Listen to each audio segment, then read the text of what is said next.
Muito bem, este é o Conexão Futura aqui na tela do canal Futura e também na internet. Estamos no site futura.org.br/Conexão Futura. Aqui você encontra os nossos episódios mais recentes e pode acompanhar as nossas novidades nas redes sociais. E 2015 não foi um bom ano para o meio ambiente aqui no Brasil. A avalanche de rejeitos gerada em Minas Gerais pelo rompimento de 2 barragens da mineradora Samarco, controlada pela brasileira Vale e australiana BHP, causou danos ambientais sem precedentes e até irreversíveis. E jogou para um segundo plano, pelo menos momentaneamente, questões importantes como o aquecimento global, o desmatamento da Amazônia, a seca e até a crise hídrica. A gente conversa agora então com a Amélia Gonzalez, consultora de meio ambiente no canal Futura, que vai fazer um balanço com a gente aqui sobre o que foi 2015 para a área do meio ambiente. Bem-vinda, Amélia, mais uma vez, tudo bem? Tudo bem. Bom, não tem como começar esse balanço sem falar desse que foi anunciado como a maior tragédia ambiental na história do país, acontecendo em Minas Gerais, já chegando ao Espírito Santo. Como é que você avalia esse episódio e em quanto tempo a gente vai conseguir, se conseguirmos reverter a situação lá em Minas? Eu não sou muito otimista com relação a isso não, viu, Cris? Como disse bem a presidente Dilma, isso foi o maior desastre ambiental da história do país. Ela declarou isso lá na COP21, na França, né, que está acontecendo agora. E, de fato, o que a gente percebe, pelo que eu acompanho pela internet e pelas entrevistas que eu estou fazendo, algumas e algumas lendo, de fato, não é uma situação que a gente possa pensar em daqui a pouco tempo poder beber a água do Rio Doce. Né? Eu acho importante também a gente fazer uma consideração que é o seguinte: há especialistas falando que o Rio Doce, e é verdade, que o Rio Doce já era um rio poluído, que já tinha emissões de esgoto, que as próprias pessoas colaboravam para isso, né? E a gente sabe que isso acontece. Só que, na verdade, tem uma grande diferença entre um rio poluído por esgoto, que é uma coisa que todo mundo, na verdade, colabora para isso, e sim, é preciso reverter essa situação.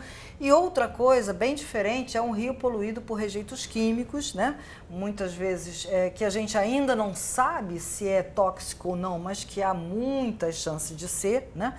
E por uma lama de uma produção industrial que foi negligente nesse instante. A gente não está falando que as empresas envolvidas são negligentes, mas a gente está falando que nesse caso específico houve negligência, porque é mais ou menos como se você tivesse... Mas não só da empresa, como também da fiscalização por parte do governo, né? Claro, é claro. Mas, os órgãos ambientais que deveriam fazer a fiscalização e verificar de fato ali a manutenção daquelas barragens também, isso não aconteceu. Eles também falharam. Agora, eu vou te falar uma coisa, Cris. Eu acho que a gente está caminhando, essa questão de sustentabilidade e de um meio ambiente, a gente precisa de uma produção industrial responsável.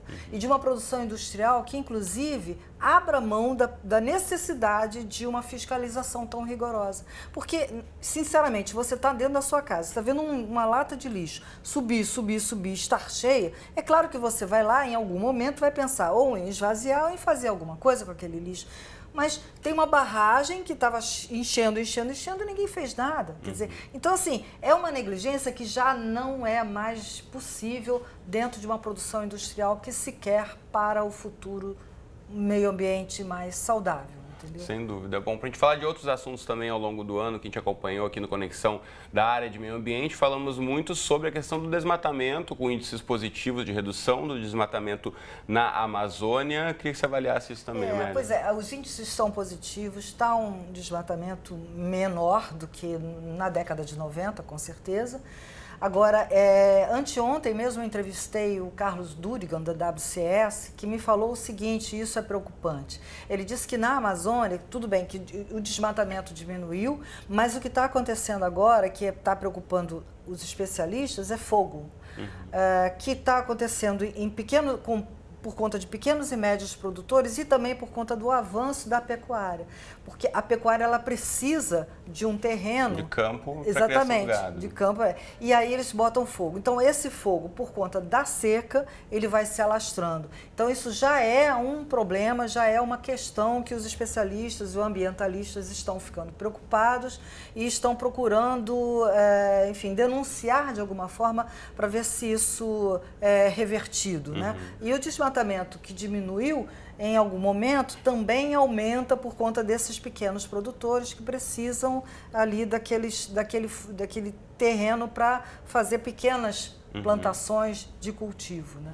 Então, assim, eu acho que sim, eu acho que o grande desmatamento diminuiu, mas já há um avanço que a própria ministra Isabela Teixeira anunciou recentemente, na semana passada, já está havendo um certo avanço do desmatamento.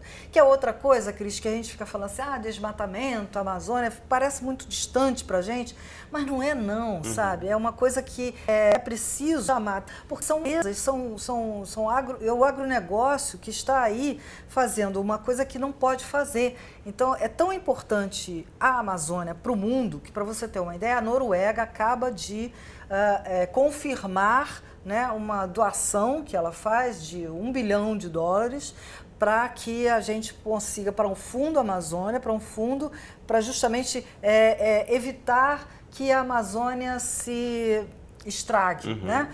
Então, por que a Noruega, que é lá longe da gente, está preocupada com isso? É claro que E aqui dentro não há tanta essa preocupação, Exatamente. Infelizmente, né?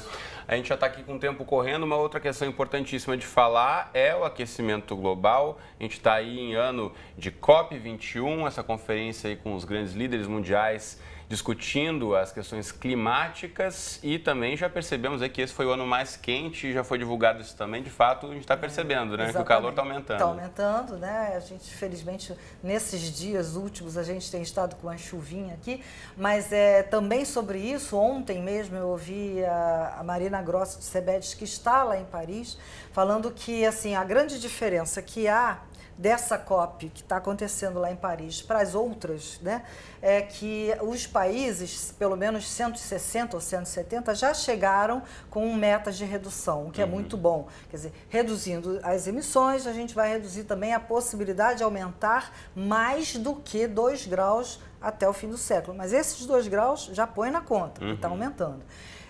Só que a própria Marina falou, e é um consenso lá entre os ambientalistas e estudiosos, é que assim, nem mesmo com essas metas de redução vai se conseguir que diminua os 2 graus.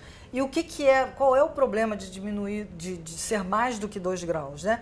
São justamente os países pobres, são aqueles países insulares, né, que com o aumento do mar estão fadados a, inclusive, desaparecer do mapa. Imagina, a gente tem Tuvalu, a gente tem Ilhas Maurício, a gente tem vários paísezinhos que ficam ali no Pacífico, ficam pequenininhos, que quando aumenta o mar, acaba, né? Quer dizer, assim, primeiro acaba a possibilidade de um bom cultivo, porque a água do mar, a água salgada, né, avança, e segundo, porque de fato você viver num lugar que possibilidade de enchentes e de acabar sua casa em vários momentos é complicado. E alguns estudos também já apontaram até para cidades litorâneas no Brasil, que também, né, com a elevação do nível do mar, podem sofrer aí modificações.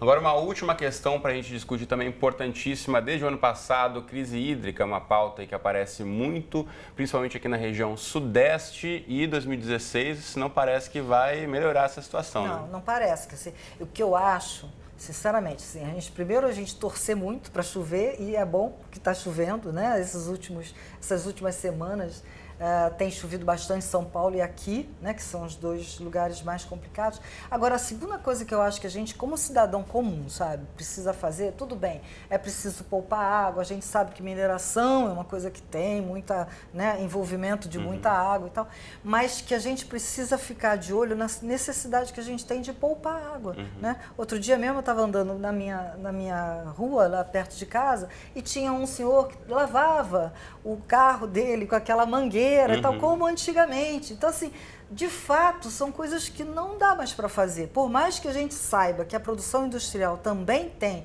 e tem muito, né? Seu papel... desperdício d'água, mas cada um de nós também tem que assumir essa responsabilidade, né? Mesmo que se passe aí a crise, que os reservatórios estejam sempre cheios d'água, a gente não pode mais voltar aí a desperdiçar como acontecia tão frequentemente no passado, né? Água é para poupar. É isso aí, sempre. Deixa eu mostrar rapidamente aqui o blog de Amélia Gonzalez, para você acompanhar a Nova Ética Social, dentro do portal G1, os textos de Amélia aqui para você saber mais sobre economia, governança, sociedade e meio ambiente. Amélia, muito obrigado. Até a próxima. Certo. Valeu. Valeu.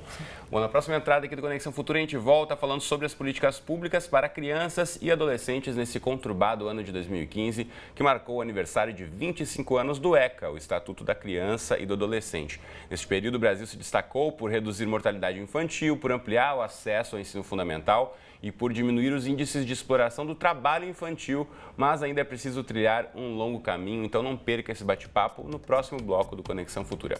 Até mais!